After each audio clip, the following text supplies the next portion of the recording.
সৃষ্টিশীল এই পৃথিবীতে সবাই যেন সঠিক স্থানে পরিপূরণ থাকে, তার জন্য আমরা সামান্য চেষ্টা করলেই জীবন অনেক সুন্দর।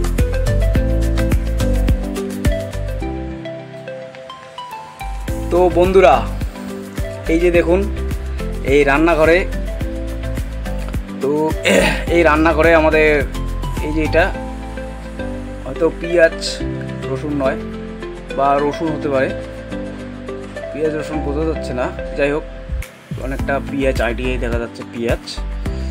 তো এই দেখুন,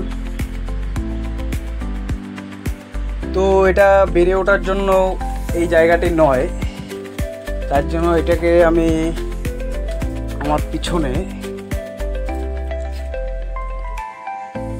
এটাকে রোপণ করতে হবে।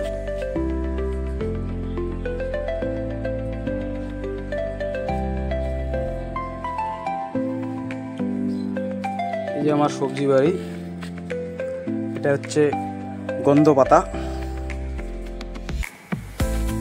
একটা হলুদ হয়ে গেছে। যাই হোক, এটা তো এখন এটাকে ঠিক জায়গা দিতে হবে, তার জন্য আমি এই জায়গাটা দেখি, এখানে কিছু আদা আছে, এই যেগুলো আদা, তো এটাকে আমি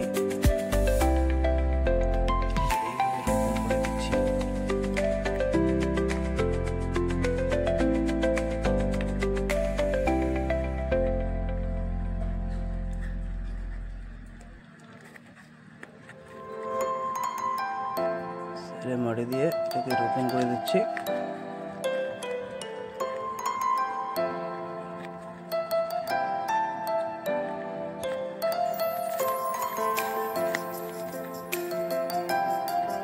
দেখা যাক কি হয়।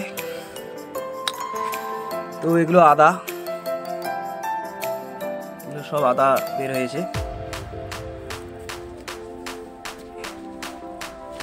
এখানে একটা গাছ উঠছে, একটা গাছ অলরেডি উঠে গেছে। এই যে বন্ধুরা, এই যে কতগুলো সবজির খোসা দেখতে পাচ্ছেন, এই যে বস্তার মধ্যে কাঁঠালের খোসা, তো কাঁঠাল সবজির খোসা, এই যে কোয়াশ, আরও অনেক কিছু আছে। তো এইগুলো আমাদের জৈব সার, এগুলো পচে যাবে, মাটির সঙ্গে মিশে যাবে, এগুলো মাটির সঙ্গে মিশলেই সার হবে। তো 2 দিন পরে এই পেঁয়াজ গাছটি এখন এই অবস্থায় আছে। তো দেখতেই পাচ্ছেন কতটা ডেভেলপ হয়েছে গাছটি, অনেকটা পেঁয়াজের কলিও বের হয়েছে। তো যাই হোক, সঠিক স্থানে সঠিক জিনিস থাকলে অবশ্যই সে অনেক দূর এগোতে পারে এবং জীবন অনেক সাফল্য হয়। যাই হোক, প্রত্যেকটি মানুষ, প্রত্যেকটি জীব, প্রাণী, উদ্ভিদ, প্রত্যেকটি জিনিসই যদি তারা সঠিক স্থানে থাকে তো অবশ্যই তারা তাদের জীবনকাল খুব সুন্দরভাবে চালাতে পারে। তো বন্ধুরা, ভিডিওটি এখানেই শেষ, আবার নেক্সট ভিডিওতে দেখা হচ্ছে। ততক্ষণ পর্যন্ত খুব ভালো থাকো এবং আমাদের নেক্সট ভিডিও খুব তাড়াতাড়ি আসছে।